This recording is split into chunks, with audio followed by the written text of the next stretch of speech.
Magandang araw po. Narito na po ang magiging lagay ng panahon ngayong araw na Martes, January 30, 2024.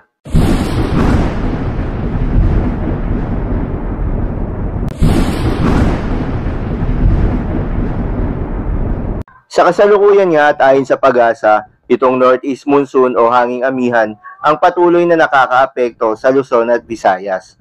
Samantala, itong trough o extension ng low pressure area ay patuloy namang nakakaapekto sa silangang bahagi ng Mindanao.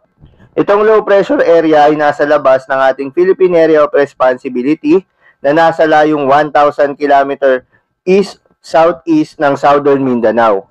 Sa kasalukuyan ay mababa naman yung tsansa na pumasok ito ng ating Philippine Area of Responsibility at mababa rin yung tsansa na maging isang bagyo.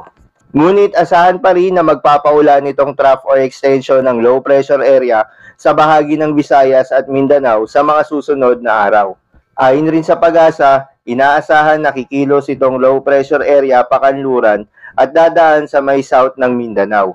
At para naman sa lagay ng panahon ngayong araw na Martes dito sa Luzon, asahan pa rin na magpapatuloy itong epekto ng northeast monsoon, kaya asahan ng maulap na kalangitan na may mga tsansa ng mga mahihinang pagulan sa Cagayan Valley, Cordillera Administrative Region, Aurora, Quezon at Bicol Region. Samantala, sa nalalabing bahagi ng Luzon, kasama na ang Metro Manila, ay magiging maganda at maliwalas ang panahon kung saan makararanas ng bahagyang maulap hanggang sa maulap na kalangitan, maliban lamang sa mga isolated na mahihinang pagulan. Para naman sa Visayas at Mindanao, dahil sa trough or extension nitong low pressure area, ay asahan na magiging maulan ang panahon sa Eastern Visayas, Central Visayas, Davao Region at Caraga. Kaya pinapaalalahanan ng ating mga kababayan na mag-ingat sa mga posibleng pagbaha o pagguho ng lupa sa mga nasabing lugar.